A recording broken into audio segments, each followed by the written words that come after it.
हे दोस्तों, कैसे हैं आप। उम्मीद करता हूं आप अच्छे होंगे। मैं हूं विनोद राज। स्वागत है टिकी हिंदी साहित्य चैनल में। दोस्तों, आज हम हिंदी साहित्य के इतिहास की जो एक सीरीज चल रही है उसमें आदिकाल की विशेषताओं को पढ़ने वाले हैं।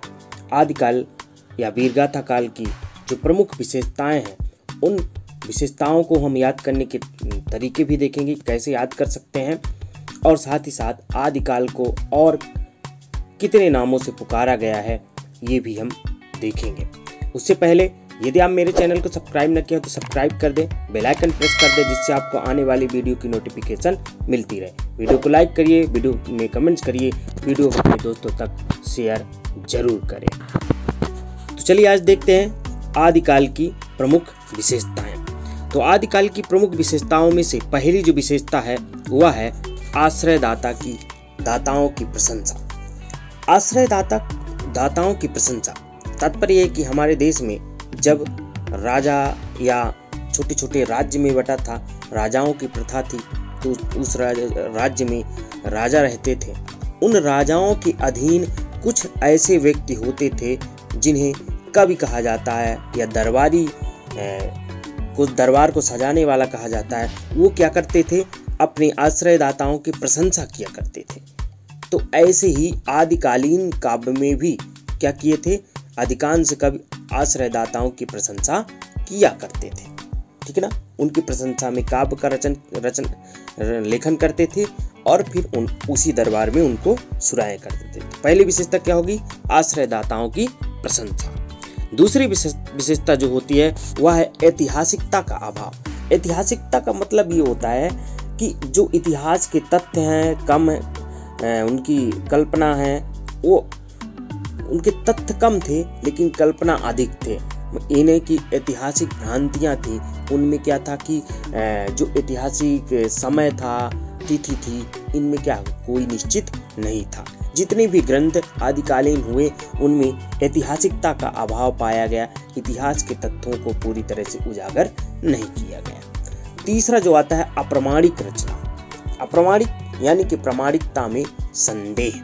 तीसरी विशेषता हो गई अप्रमाणिक रचना या प्रामाणिकता में संदेह। इसके बारे में कहा जाता है कि आदिकालीन कवि जो हुए वो ज़्यादातर रासो परंपरा के ग्रंथ इसमें पाए जाते हैं आदिकाल में, तो इनमें प्रामाणिकता नहीं है।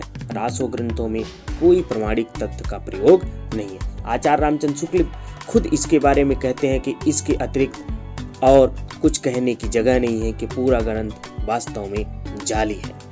तो अप्रमाणिक ग्रंथ पाए गए, प्रामाणिकता में संदेह था। फिर इतने के बाद अब आता है युद्धों का सजीव वर्णन। यानी युद्धों का सजीव वर्णन ये होता है कि ऐसा वर्णन जो क्या हो, देखने से ऐसा लगे कि कवि की आंखों से देखा हाल सुना रहा हो। कभी ऐसा वर्णन है ये आदिकालीन काव्य में कि जैसे कभी उस युद्ध को देखा हो और आंखों देखा हाल उसका वर्णन कर रहा हो। तो चौथी विशेषता क्या हो गई, युद्धों का सजीव वर्णन। नेक्स्ट है संकुचित राष्ट्रीयता। संकुचित राष्ट्रीयता का मतलब ये होता है कि जिसमें केवल क्या है, राष्ट्रीयता को बहुत कम मात्रा में दिखाया गया हो, ज़्यादातर वीरता और अन्य रूपों को दिखाया गया हो। राष्ट्रीयता को दिखाया भी गया है तो बहुत कम, या तो दिखाया नहीं गया या दिखाया गया तो बहुत कम मात्रा में दिखाया गया है। फिर नेक्स्ट है वीर तथा श्रृंगार रस की प्रधानता। वीर एवं श्रृंगार रस की प्रधानता से तात्पर्य ये होता है कि जब दरबारी कवि होंगे, अपने राजाओं की प्रशंसा जब करेंगे तो स्वाभाविक है, तो ऐसे में वो उनके युद्धों का वर्णन करेंगे। वो जो छोटे छोटे बड़े बड़े युद्ध लड़े होंगे उन युद्धों का वो वर्णन करेंगे। तो युद्धों में क्या होता है, वीर रस का प्रयोग होता है। और साथ में ज़्यादातर युद्ध किसके लिए लड़े जाते थे, स्त्री के लिए, जिससे राजा क्या होता था, प्रशंसा हो, मतलब स्त्री की देख करके और स्त्री परक या श्रृंगार परक काव्यों को सुनने के लिए उत्साहित होता था। तो ज़्यादातर इसमें कौन से प्रयोग किए गए, वीर तथा श्रृंगार रस।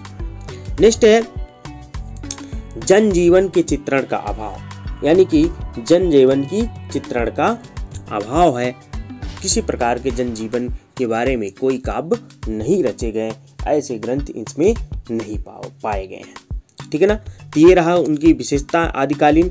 इसके अलावा और जो विशेषता हो जाती है वो कल्पना की प्रचुरता, प्रकृति का चित्रण, ठीक है ना।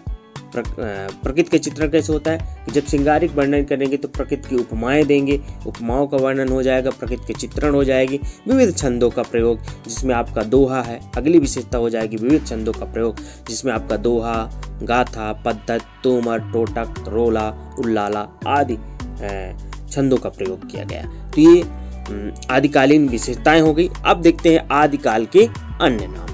तो विभिन्न विद्वानों ने आदिकाल के अलग अलग नाम दिए हैं, जिनमें है पहला मिश्रबंधु। मिश्रबंधु ने सबसे पहले उसे आदिकाल कहा, मिश्रबंधुओं ने, ठीक है ना। हालांकि इसे आरंभिक काल के नाम से उन्होंने कहा है।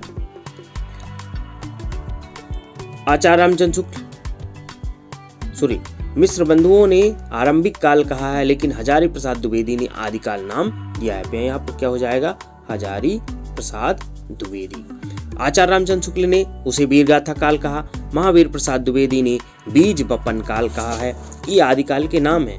और किसने क्या कहा है ये भी देख लेते हैं, ठीक है ना। राहुल संकृतायन ने सिद्ध सामंत युग कहा है और डॉक्टर राम कुमार वर्मा ने संधिकाल व चारण काल कहा। चारण काल जॉर्ज ग्रियर्सन भी कहते हैं। नेक्स्ट है आचार्य रामचंद्र शुक्ल आदिकाल जो सर्वमान्य वीरगाथा काल एवं आदिकाल। आचार्य रामचंद्र शुक्ल ने क्या कहा था, आदिकाल कहा था, ठीक है ना। सर्वमान्य जो है वीरगाथा काल है।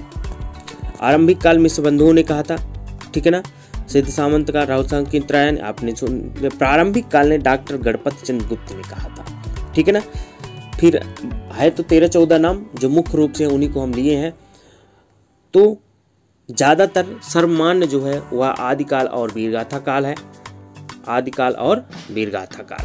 उम्मीद करता हूँ ये वीडियो आपको अच्छी लगी होगी। यदि वीडियो अच्छी लगी हो तो लाइक जरूर करिएगा, कमेंट्स करिएगा, वीडियो को अपने दोस्तों तक शेयर जरूर करेंगे। इसी तरह हम नए वीडियो के साथ मिलते हैं नेक्स्ट वीडियो में। तब तक अपना ख्याल रखिए, स्वस्थ रहिए, धन्यवाद।